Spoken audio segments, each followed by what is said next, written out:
മലയാളി എത്ര വിദ്യാസമ്പന്നനാണെങ്കിലും ഇംഗ്ലീഷ് സംസാരിക്കാൻ പരാജയപ്പെടുന്നതിൽ 3 പ്രധാനപ്പെട്ട കാരണങ്ങളുണ്ട്. ഒന്ന്, ഇംഗ്ലീഷ് ഭാഷ സ്വന്തം മാതൃഭാഷയായ മലയാളത്തേക്കാൾ കൂടുതൽ പഠിച്ചു എന്നതാണ്. രണ്ടാമത്തേത്, തെറ്റായ ധാരണകളും തെറ്റായ വിശ്വാസങ്ങളുമാണ്. 3, എഴുത്ത് ഭാഷയും സംസാര ഭാഷയും മിക്സ് ചെയ്യുന്നു എന്നതാണ്. എന്താണ് ഈ കൂടുതൽ പഠിച്ചു എന്നതുകൊണ്ട് ഉദ്ദേശിക്കുന്നത്? മലയാളി മാതൃഭാഷ പലരും 4ാം ക്ലാസ് വരെ പഠിച്ച് പിന്നീട് ഇപ്പോൾ മലയാളമാണെങ്കിൽ വേറൊരു ലാംഗ്വേജിലേക്ക് മാറുമ്പോൾ മലയാളം സെക്കൻഡാണ് 5ാം ക്ലാസ് മുതൽ പഠിക്കുന്നത്. എന്നാൽ ഇംഗ്ലീഷിൻ്റെ കാര്യത്തിൽ ഇംഗ്ലീഷ് പ്രധാന ഭാഷയായി അവൻ്റെ പോസ്റ്റ് ഗ്രാജുവേഷൻ വരെ അല്ലെങ്കിൽ PhDക്കൊക്കെ പഠിക്കുന്നു എന്നുള്ളതാണ്. അപ്പോൾ ഈ കൂടുതൽ പഠിച്ചതുകൊണ്ട് കോൺഫിഡൻസ് നഷ്ടപ്പെടുന്നു സംസാരിക്കുമ്പോൾ. റോങ് ആയിട്ടുള്ള ബിലീഫ്സ് എന്തൊക്കെയാണ്? വാക്കുകൾ, വൊക്കാബുലറി കൂടുതൽ പഠിച്ചാലാണ് ഒരു ഭാഷ സംസാരിക്കാൻ കഴിയുകയുള്ളൂ എന്നൊരു ധാരണ, എന്നൊരു മിഥ്യാധാരണ ആളുകളുടെ ഇടയിലുണ്ട്. സംസാര ഭാഷയും എഴുത്ത് ഭാഷയും തമ്മിലുള്ള പ്രധാന വ്യത്യാസം, വാക്കുകൾ നമ്മൾ എഴുത്ത് ഭാഷയിൽ ഉപയോഗിക്കുമ്പോൾ സംസാര ഭാഷയിൽ വാക്കുകളുടെ കൂട്ടങ്ങൾ ഒറ്റ വാക്കായിട്ടാണ് സംസാരിക്കേണ്ടത്. ഏത് ഭാഷയാണെങ്കിലും, മലയാളമാണെങ്കിലും അറബി ആണെങ്കിലും തമിഴാണെങ്കിലും എല്ലാ ഭാഷയിലും വാക്കുകളുടെ കൂട്ടങ്ങളെ സംസാരത്തിൽ ഉപയോഗിക്കുമ്പോൾ വാക്കുകളെ എഴുത്തിൽ ഉപയോഗിക്കുന്നു എന്ന ആ ധാരണ ഇല്ലാത്തതാണ് ഒരു കാരണം. മൂന്നാമത്തേത്, ഞാൻ നേരത്തെ പറഞ്ഞ പോലെ റിട്ടൺ ഭാഷയും സ്പോക്കൺ ഭാഷയും തമ്മിലുള്ള വ്യത്യാസം അറിയാത്തതുകൊണ്ട് എങ്ങനെയാണോ നമ്മൾ സംസാരിക്കുന്നത്, എങ്ങനെയാണോ തുടങ്ങുന്നത്, മാതൃഭാഷയിൽ തുടങ്ങുന്നത്, അതേപോലെ തന്നെ ഇംഗ്ലീഷ് ഭാഷയിലും തുടങ്ങാൻ ശ്രമിക്കുന്നു. അതെങ്ങനെ ഒരു ഡയലോഗ് തുടങ്ങണം എന്നറിയില്ല. ഡയലോഗ് തുടങ്ങാൻ 3 മാർഗങ്ങളാണുള്ളത്. ലളിതമായി ഈ 3 കാര്യങ്ങളും അറിഞ്ഞു കഴിഞ്ഞാൽ ഒരാൾക്ക് ഇംഗ്ലീഷ് വളരെ ഈസി ആയിട്ട് സംസാരിക്കാൻ കഴിയും. 2009 മുതൽ get the gift of the gab and keep the ball rolling എന്ന പുസ്തകം വെച്ച്, അതല്ലെങ്കിൽ ഞാൻ എഴുതിയ സിലബസ് വെച്ചാണ് 10,000 വിദ്യാർത്ഥികളെ ലളിതമായി ഇംഗ്ലീഷ് സംസാരിക്കാൻ ഞാൻ പഠിപ്പിച്ചുകൊണ്ടിരിക്കുന്നു. 2 ദിവസത്തെ ട്രിപ്പ് പോയി സംസാരിക്കാൻ പഠിപ്പിക്കുന്നു, ഒരാഴ്ച കൊണ്ട് പഠിപ്പിക്കുന്നു, ഓൺലൈനായിട്ട് പഠിപ്പിക്കുന്നു, 30 hours കൊണ്ട് പഠിപ്പിക്കുന്നു. ഇങ്ങനെ വിവിധ മോഡലുകളിൽ മലയാളം മാത്രം സംസാരിക്കുന്ന, ഒരുപക്ഷെ പ്രാഥമിക വിദ്യാഭ്യാസം ഇല്ലാത്തവരെ പോലും ഈ കാലയളവിന് ഉള്ളിൽ എനിക്ക് ഇംഗ്ലീഷ് സംസാരിക്കാൻ പഠിപ്പിക്കാൻ കഴിഞ്ഞിട്ടുണ്ട്. അപ്പോൾ എന്തൊക്കെയാണ് ഈ മൊഡ്യൂളിൽ പലപ്പോഴും സ്പോക്കൺ ഇംഗ്ലീഷ് രംഗത്ത് പരാജയങ്ങൾ ഒരു തുടർക്കഥയാകുന്നത്? ഒന്നുകിൽ ഈ സംസാരിക്കാൻ നന്നായിട്ട് കഴിയുന്ന ആൾക്ക് ഒരു സിലബസ് ഉണ്ടാവില്ല. നല്ല സിലബസ് ഉണ്ടാവും, പക്ഷെ പഠിപ്പിക്കുന്ന ഫാക്കൽറ്റിക്ക് സംസാരിക്കാൻ അറിയില്ല. ഇത് 2 കൂടി ഉണ്ടെങ്കിൽ മാത്രമേ നമുക്ക് ഇംഗ്ലീഷ് ഒരാളെ പഠിപ്പിക്കാൻ കഴിയുള്ളൂ. അയാൾക്കൊരു സിലബസ് വേണം, അതേപോലെ അദ്ദേഹം സംസാരിക്കാൻ കഴിയുന്ന ആളാവണം. ഞാനിവിടെ നിങ്ങൾക്ക് വാഗ്ദാനം നൽകുന്നത് രണ്ടും. നമ്മുടെ നിത്യജീവിതത്തിൽ എന്തൊക്കെയാണോ മലയാളം സംസാരിക്കുന്നത് അതേപോലെ ഇംഗ്ലീഷ് സംസാരിക്കാൻ നിങ്ങളെ പ്രാപ്തരാക്കും എന്നതാണ്. അതുകൊണ്ടാണ് no result no payment. Result ഇല്ലെങ്കിൽ പേയ്മെൻറ്റ് തരേണ്ടതില്ല എന്ന് ഈ 2009 മുതൽ ഞാൻ അവകാശവാദം ഉന്നയിക്കുന്നത്. ഇനി നമ്മുടെ സിലബസ് എന്താണെന്ന് നോക്കാം. ഒന്ന്, സ്ട്രീം മേക്കിംഗ് ടെക്നിക്സ് ആണ്. ഒരു ഭാഷ സംസാരിക്കുമ്പോൾ അതൊരു പാട്ട്, എസ്പെഷ്യലി ഇംഗ്ലീഷിനെ സംബന്ധിച്ചിടത്തോളം നമ്മളൊരു ഒരു വാചകം വായിക്കുന്നത് 30 seconds എടുക്കുന്നത് 5 സെക്കൻഡ് കൊണ്ട് പറയാൻ കഴിയുമ്പോഴാണ് അയാൾക്ക് ഇംഗ്ലീഷ് സംസാരിക്കാൻ കഴിയൂ എന്ന് മറ്റുള്ളവർക്ക്, ഇംഗ്ലീഷ് സംസാരിക്കാൻ കഴിയുന്ന ആളുകൾക്ക് മനസ്സിലാവുക. അപ്പോൾ ഇതൊരു സ്ട്രീം മേക്കിംഗ് ആണ്. ആ സ്ട്രീം എങ്ങനെയാണ്, ആ ഫ്ലോ എങ്ങനെയാണ് ഉണ്ടാക്കേണ്ടത് എന്നാണ് ആദ്യം ഞാൻ എൻ്റെ സിലബസിൽ പഠിപ്പിക്കുന്നത്. രണ്ടാമത്തേത് സബ്ജക്ട്സ് ആൻഡ് പ്രോനൗൺസ്. ഇപ്പോൾ ഞാൻ എന്നതിന് എല്ലാവർക്കും അറിയാം ഇംഗ്ലീഷിൽ ഐ എന്നാണെന്ന് പറയാം, ഐ ആണ് പറയേണ്ടത്. പക്ഷെ എനിക്ക് എന്നുള്ളതിന് ഇംഗ്ലീഷ് എന്താണ്? ഇത് പലപ്പോഴും കൺഫ്യൂഷനാണ്. അതേപോലെ യുവിന് 6 അർത്ഥങ്ങളുണ്ട്. ഈ 6 അർത്ഥങ്ങൾ പലപ്പോഴും മലയാളികൾക്കൊരു കൺഫ്യൂഷനാണ്. അപ്പോൾ നമുക്ക് മലയാളത്തിലെ അർത്ഥം, ഇംഗ്ലീഷിലെ വാക്കുകൾക്കുള്ള മലയാള അർത്ഥം വ്യക്തമായി അറിയേണ്ടതുണ്ട്. അതാണ് രണ്ടാമത്തെ സബ്ജക്റ്റിൽ. 15 സബ്ജക്ട്സ് ആണുള്ളത്, 15 ടോപ്പിക്സ് ആണുള്ളത്, 15 ലെസൺസ് ആണുള്ളത്. ആ 15 ലെസൺസിൽ ഞാൻ പഠിപ്പിക്കുന്ന രണ്ടാമത്തെ ലെസണിൽ സബ്ജക്ട്സ് ആൻഡ് പ്രൊനൗൺസ് എന്താണെന്ന് മനസ്സിലാക്കി തരികയാണ്. മൂന്നാമത്തേത് ട്രെയിൻ സ്പീച്ച് ഓർഗൻസ്. നമ്മുടെ സ്പീച്ച് ഓർഗൻസ്, നാവ്, ചുണ്ട്, പല്ലുകൾ, ത്രോട്ട്, ഇതൊക്കെ കാലങ്ങളോളമായി ലോകത്തെ ഏറ്റവും ബുദ്ധിമുട്ടുള്ള ഭാഷ സംസാരിച്ച് പരിചയിച്ച സ്പീച്ച് ഓർഗൻസ് ആണ്. ഇതിനെ ലോകത്തെ ഏറ്റവും റിതമിക്കായിട്ടുള്ള, ഏറ്റവും മനോഹരമായിട്ടുള്ള, ഈസി ആയിട്ടുള്ള ഭാഷയായ ഇംഗ്ലീഷിലേക്ക് കൊണ്ടുവരുമ്പോൾ നമ്മുടെ സ്പീച്ച് ഓർഗൻസിന് ഇത് പഠിപ്പിച്ചു കൊടുക്കേണ്ടതുണ്ട്. മൂന്നാമത്തെ ലെസൺ സ്പീച്ച് ഓർഗൻസിനെ പഠിപ്പിക്കുക എന്നതാണ് ഉദ്ദേശിക്കുന്നത്. നാലാമത്തേത് ടെൻസസ്, കാലങ്ങൾ, പിന്നെ ഭാവി കാലം, വർത്തമാനകാലം, ഭൂതകാലം, ഇങ്ങനെ 3 കാലങ്ങളാണ്. പക്ഷേ ഇംഗ്ലീഷിൽ 12 ടെൻസസ് ഉണ്ട്. ഇതിൻ്റെയൊക്കെ സബ് ടെൻസസ് ഉണ്ട്. ഈ ടെൻസസ് സ്കൂളിൽ നിന്ന് പഠിച്ചിട്ടുണ്ട്.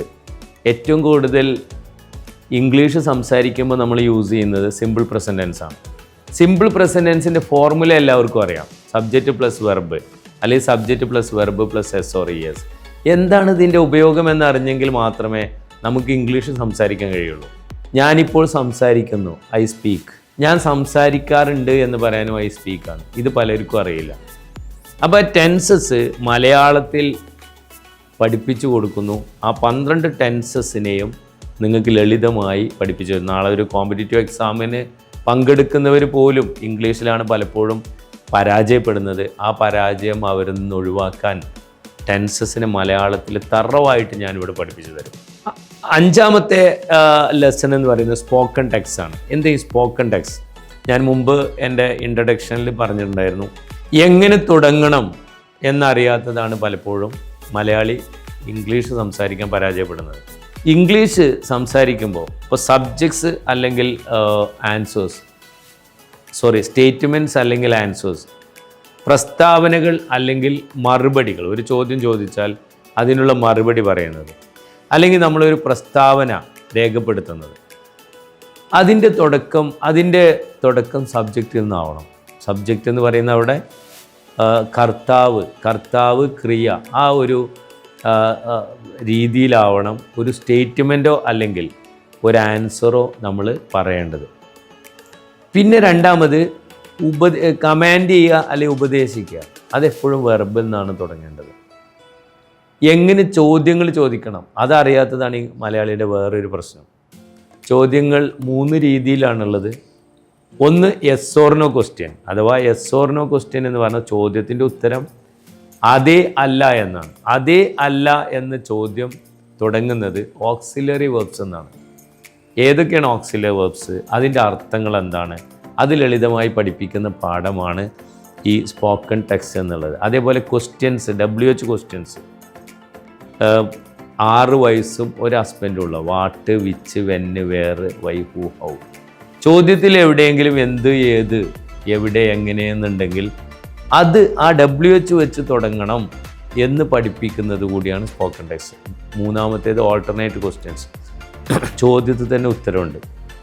ഇങ്ങനെ 3 ചോദ്യങ്ങളാണ് നമ്മൾ സംസാരത്തിൽ ഉപയോഗിക്കുന്നത്. അത് പഠിപ്പിക്കുന്നതാണ് വീണ്ടും ഞാൻ പറയുന്ന 5ാമത്തെ സ്പോക്കൺ ടെക്സ്റ്റ്. 6ാമത് സിറ്റുവേഷണൽ ഇംഗ്ലീഷ്. ഓരോ സിറ്റുവേഷനിലും ഓരോ സാഹചര്യത്തിലും നമ്മൾ കോമൺ ആയിട്ട് സംസാരിക്കുന്ന ഡയലോഗുകൾ ഇവിടെ നമ്മൾ ചർച്ച ചെയ്യും, അതിൻ്റെ അർത്ഥം മനസ്സിലാക്കും, അതിനുശേഷം നിങ്ങളത് റിപ്പീറ്റ് ചെയ്യും. നിങ്ങളുടെ നിത്യജീവിതത്തിൽ ആ വരുന്ന എല്ലാ സിറ്റുവേഷനും നമ്മളിവിടെ ചർച്ച ചെയ്ത് പരിചയപ്പെട്ടതിന് ശേഷം നിങ്ങളുടെ നിത്യജീവിതത്തിലെ ഓരോ സാഹചര്യങ്ങളിലും നിങ്ങളത് സംസാരിക്കാൻ ഞാൻ പ്രാപ്തനാക്കും. 7ാമത്തേത് ഈ എവറിഡേ ഇംഗ്ലീഷ്. എവറിഡേ ഇംഗ്ലീഷ് എന്ന് പറഞ്ഞാൽ നമ്മൾ ബാങ്കിൽ ഉപയോഗിക്കുന്ന ഇംഗ്ലീഷ്, നമ്മൾ സ്പോർട്സിൽ ഉപയോഗിക്കുന്ന ഇംഗ്ലീഷ്, നമ്മൾ ബിസിനസ്സിൽ ഉപയോഗിക്കുന്ന ഇംഗ്ലീഷ്, ഭക്ഷണം കഴിക്കുമ്പോൾ യൂസ് ചെയ്യുന്ന ഇംഗ്ലീഷ്, അങ്ങനെ നിത്യജീവിതത്തിൽ നമ്മൾ ഓരോ ഘട്ടങ്ങളിലും ഉപയോഗിക്കുന്ന മലയാളം ഡയലോഗ്സിനെയൊക്കെ നമ്മൾ ഇംഗ്ലീഷിലേക്കാക്കാൻ എങ്ങനെയാണ് പഠിക്കേണ്ടത് എന്നതാണ് 7ാമത്തെ ലെസണിൽ എവറിഡേ ഇംഗ്ലീഷിൽ ഞാൻ നിങ്ങളെ പഠിപ്പിക്കുന്നത്. Then how to begin a conversation. സാധാരണ രീതിയിൽ ഒരു കോൺവെർസേഷൻ തുടങ്ങുമ്പോൾ അതിന് ചില സ്ട്രക്ചേഴ്സ് ഉണ്ട്. ആ സ്ട്രക്ചേഴ്സിനെ പരിചയപ്പെടുത്തുക എന്നതാണ് അടുത്ത lesson. Next how to manage fumblings. English സംസാരിക്കാൻ തുടങ്ങുമ്പോൾ മലയാളിയുടെ വലിയൊരു സന്ദേഹം, നിർത്താതെ സംസാരിക്കുമ്പോഴാണ് അത് ഇംഗ്ലീഷ് ആവുക എന്നുള്ളതാണ്. നിങ്ങൾ ആലോചിച്ച് നോക്കുക, നമ്മൾ മലയാളം സംസാരിക്കുമ്പോഴും നമ്മൾ അവിടെ നിർത്തുന്നുണ്ട്, പല കാരണങ്ങൾ കൊണ്ട് നിർത്തേണ്ടി വരുന്നുണ്ട്. ആ നിർത്തലിനെ, ആ പ്രോസസ്സിനെ പല രീതിയിൽ നമ്മൾ ഭംഗിയായിട്ട് സംസാരത്തിൻ്റെ ഭാഗമാക്കുന്നുണ്ട്. ഉദാഹരണത്തിന് തന്നെ, കെട്ടോ തുടങ്ങിയിട്ടുള്ള പോസ്റ്റ് ഫില്ലേഴ്സ് മലയാളത്തിലുണ്ട്. ഇതേപോലെ തന്നെ ഇംഗ്ലീഷിലും I mean, you know, like തുടങ്ങിയ പോസ്റ്റ് ഫില്ലേഴ്സ് ഉണ്ട്. ആ പോസ്റ്റ് ഫില്ലേഴ്സിനെ എങ്ങനെയാണ് മനോഹരമായി ഒരു ബിഗിനർ അല്ലെങ്കിൽ നല്ല ഫ്ലുവൻ്റ് ആയിട്ടുള്ള ഒരാൾ എങ്ങനെയാണ് യൂസ് ചെയ്യേണ്ടത് എന്ന് പഠിപ്പിക്കുന്നതാണ് അടുത്ത lessons. Then how to make questions ഒന്നുകൂടി പഠിപ്പിക്കുന്ന, അതായത് ക്വസ്റ്റ്യൻസിനെ മാത്രം, ആൻസേഴ്സിന് ക്വസ്റ്റ്യൻ ഉണ്ടാക്കുന്നത് പഠിപ്പിക്കുന്നതാണ് അടുത്ത ലെസൺ. നെക്സ്റ്റ് കമ്പാരിസൺസ് എന്ന് പറഞ്ഞാൽ നമ്മളൊരു സംസാരത്തിൽ പലപ്പോഴും താരതമ്യം ചെയ്ത് സംസാരിക്കേണ്ടി വരും. ഇത്തരം ഘട്ടങ്ങളിൽ എങ്ങനെയൊക്കെയാണ് എന്നേക്കാൾ ബുദ്ധിയുള്ളവനാണ്, അല്ലെങ്കിൽ എന്നേക്കാൾ സമ്പത്തുള്ളവനാണ്, എന്നേക്കാൾ പാവമാണ് തുടങ്ങിയിട്ടുള്ള കാര്യങ്ങൾ പറയാൻ, കമ്പയർ ചെയ്യാൻ എങ്ങനെയാണ് ഇംഗ്ലീഷ് യൂസ് ചെയ്യേണ്ടത്, അതാണ് അടുത്ത lesson. Next topic wise English. നന്മയെക്കുറിച്ച് സംസാരിക്കാൻ, ചീത്തയെക്കുറിച്ച് സംസാരിക്കാൻ, കൃഷിയെക്കുറിച്ച് സംസാരിക്കാൻ, ഗാർഡനിങ്ങിനെ കുറിച്ച് സംസാരിക്കാൻ, റിപ്പയറിങ്ങിനെ കുറിച്ച് സംസാരിക്കാൻ തുടങ്ങിയ എല്ലാ വിഷയങ്ങളെക്കുറിച്ചും സംസാരിക്കുമ്പോൾ നമ്മൾ സാധാരണ രീതിയിൽ ഉപയോഗിക്കുന്ന ഡയലോഗുകൾ ഏതൊക്കെ എന്ന് പഠിപ്പിക്കുന്നതാണ് അടുത്ത lesson. Next, a person's makeup എന്ന് പറയുന്നത് ഒരാൾ ഗ്രൂമിങ് അല്ല ഉദ്ദേശിക്കുന്നത്. ഒരാളുടെ മേക്കപ്പ് എന്ന് പറയുമ്പോൾ അയാളുടെ ആറ്റിറ്റ്യൂഡ്, അയാളുടെ ഫീലിങ്സ്, അയാളുടെ ക്യാരക്ടർ തുടങ്ങിയിട്ടുള്ള വിഷയങ്ങളെക്കുറിച്ച്, ഒരു വ്യക്തിയെക്കുറിച്ച് നമ്മൾ സംസാരിക്കുമ്പോൾ അദ്ദേഹത്തെക്കുറിച്ച് പ്രതിപാദിക്കുന്ന കാര്യങ്ങൾ മലയാളത്തിൽ നിന്ന് ഇംഗ്ലീഷിലേക്ക് മാറ്റുമ്പോൾ എങ്ങനെയാണ് സാധാരണ സംസാരിക്കാറുള്ളത് എന്ന് പഠിപ്പിക്കുന്നതാണ് പേഴ്സൺസ് മേക്കപ്പ് എന്ന് പറയുന്നത്. മെഡിക്കൽ ഇംഗ്ലീഷ്, രോഗിയായിട്ട് പോകുമ്പോൾ, ഡോക്ടർ രോഗിയെ കൺസൾട്ട് ചെയ്യുമ്പോൾ, ഡോക്ടർ രോഗിയെ കേൾക്കുമ്പോൾ രോഗി പറയുന്ന ഡയലോഗ്സ്, ഇതൊക്കെയാണ് മെഡിക്കൽ ഇംഗ്ലീഷ് എന്നുള്ളതുകൊണ്ട് ഉദ്ദേശിക്കുന്നത്. Then wide range of topics, കമ്പ്യൂട്ടറിൽ എങ്ങനെയാണ് യൂസ് ചെയ്യുന്നത്, അല്ലെങ്കിൽ സിനിമയിൽ എങ്ങനെയാണ് യൂസ് ചെയ്യുന്നത് ഡയലോഗ്സ്, ഇത്തരം കാര്യങ്ങളാണ് വൈഡ് റേഞ്ച് ഓഫ് ടോപ്പിക്സിൽ നമ്മൾ കവർ ചെയ്യുന്നത്. Then finally follow natural speakers. English സംസാരിക്കുന്ന രാജ്യത്ത് ജനിച്ച് അവിടെ ജീവിക്കുന്ന ആളുകൾ എങ്ങനെയാണ് അവർ ലോപിച്ച് സംസാരിക്കുന്നത്. നമ്മൾ പലപ്പോഴും പറയും, ഒരു സിനിമ കണ്ടു കഴിഞ്ഞാൽ ആ സിനിമയിൽ ഡയലോഗ് നമുക്ക് മനസ്സിലാവുന്നില്ല, കാരണം അവർ സ്പീഡ് പറയുകയാണെന്ന് പറയും. സത്യത്തിൽ അവർ സ്പീഡ് പറയല്ല, ലോപിച്ച് പറയുക. ലോപിച്ച് പറയാൻ അവർ യൂസ് ചെയ്യുന്ന 3 ടെക്നിക്ക് ഉണ്ട്. 1 അസിമിലേഷൻ, 2 ഇൻസേർഷൻ, 3 എലീഷൻ. അസിമിലേഷൻ എന്താണ്, ഇൻസേർഷൻ എന്താണ്, എലീഷൻ എന്താണെന്ന് മനസ്സിലാക്കി കഴിഞ്ഞാൽ നമുക്കും അതേപോലെ സംസാരിക്കാൻ കഴിയും. അതേപോലെ അവർ ഇങ്ങോട്ട് പറയുന്ന കാര്യങ്ങൾ നമുക്ക് മനസ്സിലാക്കാൻ കഴിയും. ഈ രീതി പഠിപ്പിക്കുക എന്നുള്ളതാണ് ഈ നാച്ചുറൽ സ്പീക്കേഴ്സിനെ ഫോളോ ചെയ്യുക എന്നുള്ളത് ആ ഒരു ലെസണിൽ നമ്മൾ പഠിക്കുന്നത്. ഇങ്ങനെ ഈ 15 ലെസൺ കഴിയുമ്പോഴേക്ക് നിങ്ങൾ മലയാളം എങ്ങനെയാണോ സംസാരിക്കുന്നത് അതേപോലെ തന്നെ ഇംഗ്ലീഷ് സംസാരിക്കാൻ നിങ്ങൾ ഓരോരുത്തരും പ്രാപ്തരാകും. ലെസൺ 1 നമ്മൾ തുടങ്ങുകയാണ്. ലെസൺ 1ൻ്റെ പേര് സ്ട്രീം മേക്കിംഗ് ടെക്നിക്സ് ആണ്. സ്ട്രീം മേക്കിംഗ് ടെക്നിക്സ് എന്ന് പറഞ്ഞാൽ, സ്ട്രീം നിങ്ങൾക്കറിയാം, അരുവി. ഒരു അരുവി പോലെയാണ് ശരിക്ക് ഇംഗ്ലീഷ് സംസാരം. ഈ അരുവി പോലെ ഇംഗ്ലീഷ് സംസാരത്തെ എന്തിനാണ് കൊണ്ടുവരുന്നത്, എങ്ങനെയാണ് കൊണ്ടുവരുന്നത്, എന്തിനാണ് കൊണ്ടുവരുന്നതെന്ന് ചോദിച്ചാൽ, ഇപ്പോൾ മലയാളം സംസാരിക്കുന്ന നാട്ടിൽ ഒരച്ഛൻ്റെയും അമ്മയുടെയും മകളായി ഒരു കുട്ടി ജനിക്കുകയാണ്. ആ കുട്ടി 2.5 വയസ്സാവുമ്പോൾ അമ്മയോട് പറയാണ്, അമ്മ അതെനിക്ക് വേണം, അല്ലെങ്കിൽ അതെനിക്ക് വേണം എന്ന് പറയണം. ആ കുട്ടി പറയുന്നത് അതെനിക്ക് വേണം എന്ന് ഒറ്റ വാക്കിലാണ്. അത് എനിക്ക് വേണം, ഈ 3 വാക്കുകളോ അതിൻ്റെ ഗ്രാമറൊന്നും ഈ കുട്ടിക്ക് അറിയില്ല. അപ്പോൾ ഈ നമ്മൾ ഭാഷ സംസാരിച്ച് പഠിക്കുന്നത് ഇങ്ങനെയാണ്. ഞാൻ കഴിഞ്ഞ ഇൻട്രൊഡക്ഷനിൽ പറഞ്ഞ പോലെ ഐഡിയ യൂണിറ്റ്സ് ആണ്, അല്ലാതെ വാക്കുകളല്ല അവിടെ സംസാരിക്കുന്നത്. സെൻറ്റൻസസ് അല്ല, വാചകങ്ങളല്ല, ഐഡിയ യൂണിറ്റ്സ് ആണ്, വാക്കുകളല്ല, വാക്കുകളുടെ കൂട്ടങ്ങളാണ്.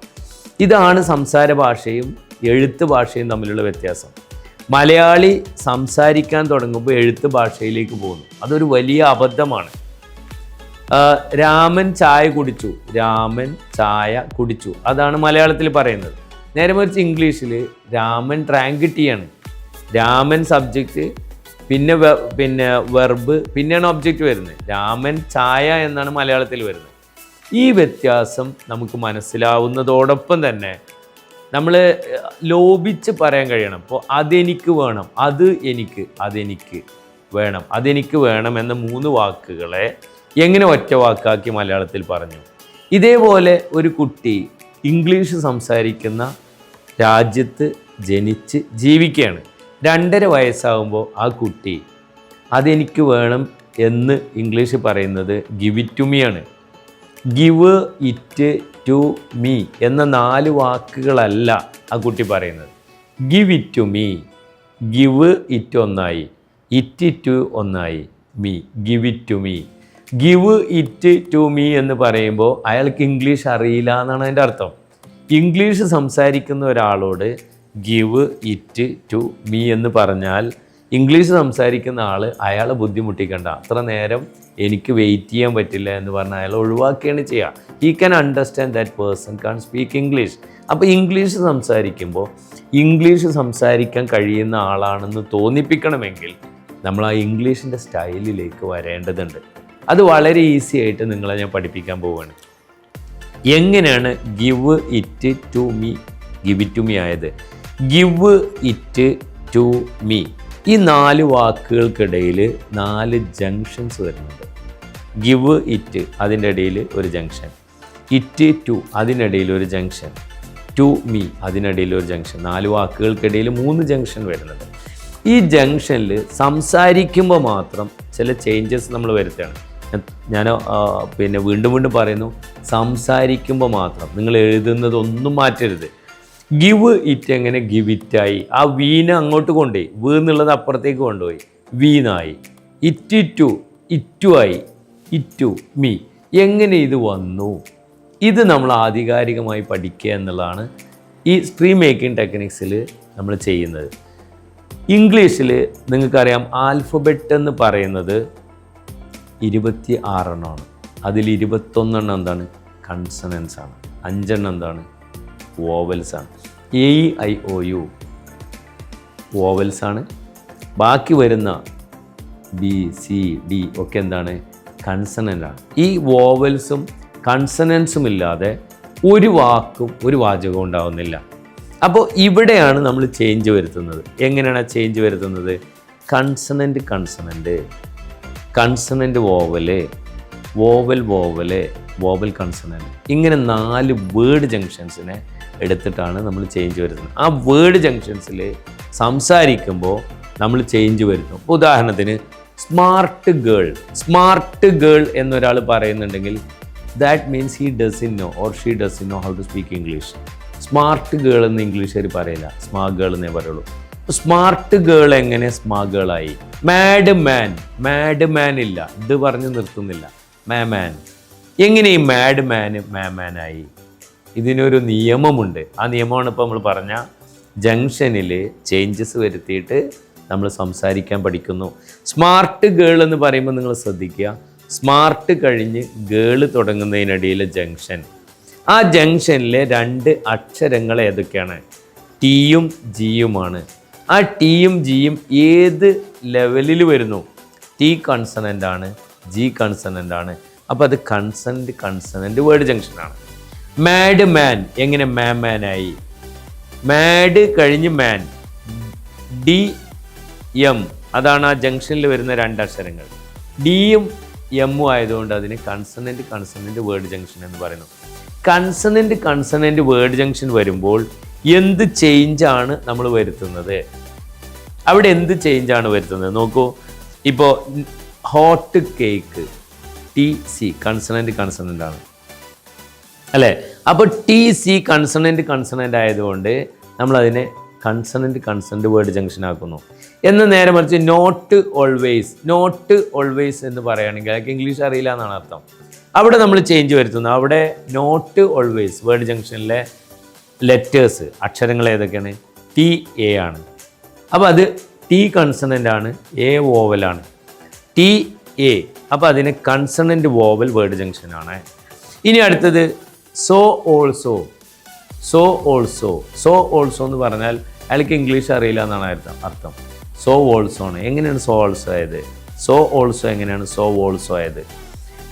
അവിടെ വേർഡ് ജംഗ്ഷൻ നോക്കുക, so also, OA, vowel word ജംഗ്ഷനാണ്. അപ്പോൾ ആ വോവൽ വേർഡ് ജംഗ്ഷനിൽ നമ്മളൊരു ചേഞ്ച് വരുത്തുന്നു. ഗോ ടുവേർഡ്സ് ഓ വോവലാണ്, ടി കൺസണൻ്റ് ആണ്. അപ്പോൾ വോവൽ കൺസണൻ്റ് വേർഡ് ജംഗ്ഷൻ. ഞാൻ ഒന്നുകൂടി പറയാണ്, 4 ടൈപ്പ് ഓഫ് ജംഗ്ഷൻസ് ആണുള്ളത്. ഒന്ന് consonant vowel, consonant 2 consonant vowel, 3 vowel consonant. ഈ 4 ജംഗ്ഷനിലും ചേഞ്ചസ് വരുത്തിയിട്ടാണ് നമ്മൾ ഈ ലോപിക്കുക അല്ലെങ്കിൽ സ്പീഡിൽ പറയുക എന്ന ലെവലിലേക്ക് നമ്മൾ മാറുന്നത്. അപ്പോൾ ആദ്യം നമുക്ക് കൺസണൻ്റ് നോക്കാം. സ്ലിപ്പ് ബാക്ക് എന്ന് പറയുമ്പോൾ അവിടെ ജംഗ്ഷനിൽ വരുന്ന ലെറ്റേഴ്സ് പി ബി ആണ്. ക്വയറ്റ് പ്ലീസ് അവിടെ വരുന്ന ജംഗ്ഷനിൽ വരുന്ന 2 അക്ഷരങ്ങൾ ടിയും പിയും ആണ്. ബ്രീഫ് പീരീഡ് കൺസണൻ്റ് അവിടെ വരുന്നത് എഫും പിയും ആണ്. അപ്പോൾ എന്താണ് ഇവിടെ മാറ്റം വരുന്നത്? സ്ലിപ്പ് ബാക്ക് എന്നുള്ളതിന് പറയാം mind the steps you will slip back എന്ന് പറയില്ല, സ്ലിപ്പ് ബാക്ക്.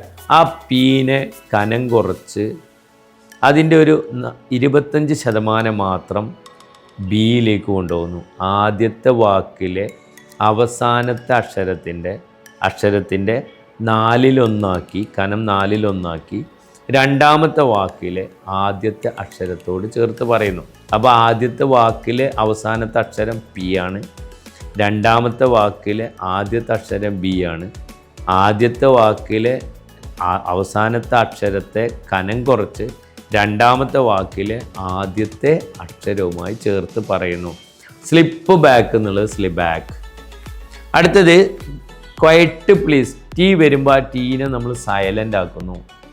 ആദ്യത്തെ വാക്കിലെ അവസാനത്തെ അക്ഷരത്തെ ഇല്ലാതെ രണ്ടാമത്തെ വാക്കിലെ ആദ്യത്തെ അക്ഷരത്തോട് ചേർത്ത് വായിക്കുന്നു. ക്വയറ്റ് പ്ലീസ് ഇല്ല, ക്വയ പ്ലീസ്. ബ്രീഫ് പീരീഡ്, ബ്രീഫ് എന്ന് പറയുന്നില്ല, ബ്രീഫ് പീരീഡ് വാവുന്നു, ബ്രീഫ് പീരീഡ്. അപ്പോൾ ഓരോ അക്ഷരവും ഓരോ ശബ്ദം പുറപ്പെടുവിക്കുന്നു. അപ്പോൾ ബുക്കിൽ 6ാമത്തെ പേജിൽ നിങ്ങൾക്ക് എങ്ങനെയാണ് കൺസണൻ്റ് വേർഡ് ജംഗ്ഷൻ ഓരോ അക്ഷരത്തിലും വരുന്നത് പാരഗ്രാഫ് വഴി നിങ്ങൾക്ക് പറഞ്ഞു തന്നിട്ടുണ്ട്. അത് നിങ്ങൾ എന്ത് ചെയ്യണം? ഒന്ന് വായിക്കണം. ഒരു 3 പ്രാവശ്യമെങ്കിലും വായിക്കണം. നമ്മൾ മനസ്സിലുണ്ടാവും, പക്ഷെ നമ്മുടെ സ്പീച്ച് ഓർഗൻസിന് അതറിയില്ല. നമ്മുടെ നാവിനറിയില്ല, ചുണ്ടിനറിയില്ല, പല്ലിനറിയില്ല, ത്രോട്ടിനറിയില്ല. അപ്പോൾ നമ്മൾ ആ രീതിയിൽ ഒന്ന് വായിക്കുന്നതോടൊപ്പം തന്നെ അതിൻ്റെ അർത്ഥം കൂടി നിങ്ങളൊന്ന് മനസ്സിലാക്കാൻ വേണ്ടി ശ്രമിക്കുക. വാക്കുകളുടെ അർത്ഥമല്ല നമ്മൾ പഠിക്കേണ്ടത്, വാക്കുകളുടെ കൂട്ടങ്ങളുടെ അർത്ഥമാണ്. നിങ്ങൾക്ക് സംസാരിക്കാനുള്ള വാക്കുകളുടെ കൂട്ടങ്ങൾ ഞാൻ ഈ പുസ്തകത്തിൽ തന്നിട്ടുണ്ട്. ഈ പുസ്തകം നിങ്ങൾ ഒരു തവണ വായിക്കുമ്പോൾ തന്നെ നിങ്ങൾക്ക് സംസാരിക്കാനുള്ള എല്ലാ വാക്കുകളുടെ അർത്ഥങ്ങളും വാക്കുകളുടെ കൂട്ടങ്ങളുടെ അർത്ഥങ്ങളും ഇതിൽ നിന്ന് കിട്ടും. ഇപ്പോൾ വിത്ത് പിറ്റി, ഞാൻ കൺസെൻറ്റ് വീണ്ടും പറയാണ്. വിത്ത് പിറ്റി, ത് എന്ന ഉച്ചാരണമാണ് അവിടെ വരുന്നത്, എച്ചാണ് അവിടെ വരുന്നത്. എച്ചല്ല നമ്മൾ പറയുന്നത്, ത് ആണ്. അപ്പോൾ ആ അക്ഷരത്തെ അല്ല, ശബ്ദത്തെയാണ് നമ്മൾ എടുക്കേണ്ടത്. വിത്ത് പിറ്റി എന്ന ജംഗ്ഷനിൽ ത പ അല്ലെങ്കിൽ ത് പി എന്നീ 2 അക്ഷരങ്ങൾ വരുന്നു. അത് കൺസണൻ്റ് തന്നെയാണ്. അപ്പോൾ വിത്ത് പിറ്റി എന്ന് പറയുമ്പോൾ നമ്മൾ ഒരു പോസ് അവിടെ വരികയാണ്, വിത്ത് പിറ്റി. അത് നമ്മൾ എങ്ങനെയാണ് ഒഴിവാക്കുന്നത്? വിത്ത് പിറ്റി. താ വരികയാണെങ്കിൽ ദ്, വിത്ത് പിറ്റി എന്നാക്കി മാറ്റുന്നു. നെക്സ്റ്റ് ബോത്ത് പാനിക്ഡ്, ബോത്ത് ഇല്ല, ബോത്ത് പാനിക്ഡ്. താ വരുമ്പോൾ നമ്മൾ ആ ഒരു താനെ ദാ എന്നാക്കി മാറ്റുന്നു. ഫേമസ് പെയിൻറ്റർ, സ എന്ന് ഇംഗ്ലീഷുകാർ പറയില്ല, സ എന്നാണ് ആവുക. Famous painter, no, famous painter. Nice girl, business today. See wise person. ഇനി അതേപോലെ തന്നെ ഇ ഡി, പ, ച, ക, സ, ശ, ഫ എന്നിവയ്ക്ക് ശേഷം ഇ ഡി വന്നാൽ പിട്, കിട്, ചിട്, സിട്, ഷിഡ്, ഫിഡ് എന്ന് പറയരുത്. വളരെ കോൺട്രവേഴ്ഷ്യൽ ആയിട്ടുള്ള ഒരു സ്റ്റേറ്റ്മെൻ്റാണ് ഞാൻ പറയുന്നത്. പ, ച, ക, സ, ശ, ഫ എന്നിവയ്ക്ക് ശേഷം ഇ ഡി വന്നാൽ സംസാരിക്കുമ്പോൾ പിട്, കിട്, ചിട്, സിഡ്, ഷിഡ്, ഫിഡ് എന്ന് പറയരുത്. സ്റ്റോപ്പ്ഡ് എന്ന് പറയരുത്. പബ്ലിഷ്ഡ് എന്ന് പറയരുത്. അറ്റാക്ക്ഡ് എന്ന് കാക്ക് ശേഷം വരുമ്പോൾ പറയരുത്. അപ്രോച്ച്ഡ്, ചാക്ക് ശേഷം വരുമ്പോൾ അപ്രോച്ച്ഡ്, ചിട് എന്ന് പറയരുത്. സ്റ്റഫ്ഡ് സ്റ്റഫ്ഡ് എന്ന് പറയരുത്. എന്നാൽ ഇതെന്തായി മാറും? ടി ആയി മാറും.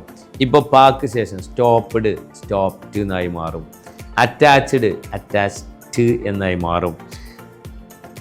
ദെൻ സ്റ്റഫ്ഡ് സ്റ്റഫ്ഡ് എന്നായി മാറും.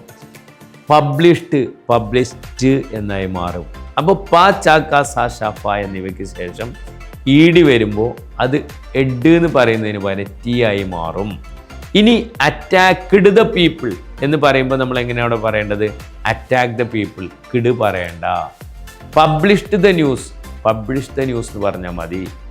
Then stuffed the thing, stuffed the എന്ന് പറയണ്ട, stuff the thing. Addressed the gathering, വേണ്ട, അഡ്രസ് ദ ഗാദറിങ്. അപ്പോൾ പ ച ക സ ഷ ഫ സ എന്നിവയ്ക്ക് ശേഷം ഈടി വരുമ്പോൾ പിട് കിട് ചിട് ഷിഡ് സിഡ് എന്ന് പറയണ്ട, ഫിഡ് എന്ന് പറയണ്ട, അത് ടി ആക്കി മാറ്റുന്നു. എന്നാൽ ബ ഗ എന്നിവയ്ക്ക് ശേഷം ഈടി വരുമ്പോൾ അതിനെ ബിഡ് ഗിഡ് എന്ന് പറയണ്ട, എന്ത് പറഞ്ഞാൽ മതി? ഡ് എന്നാക്കി മാറ്റണം. ഡ്. റോബ്ഡ് റോബ്ഡ്, ബെഗ്ഡ് ബെഗ്ഡ് എന്നാക്കി മാറ്റണം. ബിഡ് ഗിഡ് എന്ന് പറയരുത്. അതേപോലെ ടി ഡി എന്നിവയ്ക്ക് ശേഷം ഈടി വന്നാൽ അതിന് ടെഡ് ഡെഡ് എന്ന് പറയരുത്, നേരെ മറിച്ച് tid did. Permitted permitted, raided raided, succeeded succeeded. അപ്പോൾ ട ഡ എന്നിവയ്ക്ക് ശേഷം ഈടി വരുമ്പോൾ നമ്മൾ അതിനെന്താക്കുന്നു? ടിഡ് ഡിഡ് എന്നാക്കി മാറ്റുന്നു. റൈഡഡ് റൈഡിഡ്, വെയിറ്റഡ് വെയിറ്റഡ് എന്നാക്കി മാറ്റുന്നു. സി, അപ്പോൾ കറപ്റ്റ് പേഴ്സൺ എന്ന് പറയാണ്, അവിടെ ടാണ്, ടീനെ നമ്മൾ ഒഴിവാക്കി, കറപ്റ്റ് പേഴ്സൺ. അതേപോലെ കോച്ച്ഡ് പീപ്പിൾ, ചാക്ക് ശേഷമാണ് ഈടി വന്നത്, കോച്ച്ഡ് എന്ന് പറയണ്ട, കോച്ച് പീപ്പിൾ. ബാത്ത്ഡ് ദ, വേണ്ട, bath the. Last person, no, last person. ഈ രീതിയിൽ കൺസണൻറ്റിനെ എങ്ങനെ മാറ്റുന്നു എന്നതിൻ്റെ കുറേ വാക്കുകളുടെ കൂട്ടങ്ങൾ പുസ്തകത്തിൽ get gift of the gab and keep the ball rolling എന്ന ഞാൻ നിങ്ങൾക്ക് അയച്ചു തന്നിട്ടുള്ള PDF-ൽ 6-ാമത്തെ പേജ് മുതൽ 10-ാമത് പേജ് വരെ ഒരുപാട് വാക്കുകളുടെ കൂട്ടങ്ങളും തന്നിട്ടുണ്ട്. അത് എത്ര തവണ നിങ്ങൾ വായിച്ചിട്ടാണ് നിങ്ങളുടെ നാവിൽ അത് ഈസി ആയിട്ട് വരുന്നത്, അത്രയും തവണ, ഒരു 3 തവണ വായിക്കുമ്പോൾ സ്വാഭാവികമായിട്ടും നിങ്ങളുടെ നാവിലത് ശരിയായ രീതിയിൽ വരും. അപ്പോൾ അത് നിർബന്ധമായും ചെയ്യണം. എല്ലാ വാക്കുകളുടെ കൂട്ടങ്ങളെയും വായിക്കുമ്പോൾ അതിൻ്റെ അർത്ഥം കൂടി ഒന്ന് നോക്കാൻ ശ്രമിക്കുക. സിമ്പിൾ വാക്കുകളാണ് നമ്മൾ സംസാരത്തിൽ ഉപയോഗിക്കേണ്ടത്. സോഫിസ്റ്റിക്കേറ്റഡ് വാക്കുകളാണ് നമ്മൾ എഴുതുമ്പോൾ യൂസ് ചെയ്യേണ്ടത്. സിഗരറ്റ് കെടുത്തുക എന്നുള്ളതിന് എക്സ്റ്റിങ്വിഷാണ്. നിങ്ങൾ ഒരാളോട് സിഗരറ്റ് കെടുത്തു എന്ന് പറയാൻ എക്സ്റ്റിങ്വിഷ് യുവർ സിഗരറ്റ് എന്ന് പറഞ്ഞാൽ അയാൾ നിങ്ങളെപ്പറ്റി വിചാരിക്കുക നിങ്ങളൊരു പൈങ്കിളി മാസിക വായിച്ചിട്ട് സംസാരിക്കുന്ന ആളാണെന്നാണ്. കാരണം ഇംഗ്ലീഷ് സംസാരിക്കുമ്പോൾ നമ്മൾ put out your cigarette, simple വേർഡ്സാണ് യൂസ് ചെയ്യേണ്ടത്. അല്ലാതെ ഒരിക്കലും എഴുത്ത് ഭാഷ സംസാരത്തിൽ യൂസ് ചെയ്യരുത്. എഴുത്ത് ഭാഷ സംസാരത്തിൽ യൂസ് ചെയ്യുമ്പോൾ നമ്മളവരെ പറ്റി പറയാറുണ്ട്, ഒരു വേറൊരു രീതിയിൽ സംസാരിക്കുന്ന ആളാണ് എന്ന് പറയാറുണ്ട്. അപ്പോൾ സംസാരത്തിൻ്റെ ലൈനിലേക്ക് തന്നെ കൊണ്ടുവരേണ്ടതുണ്ട്. സിമ്പിളായിട്ടുള്ള വാക്കുകളാണ് ഉപയോഗിക്കേണ്ടത്. അപ്പോൾ കൺസണൻറ്റിനെ കുറിച്ച് ഞാനിവിടെ മനസ്സിലായി എന്ന് വിചാരിക്കുന്നു.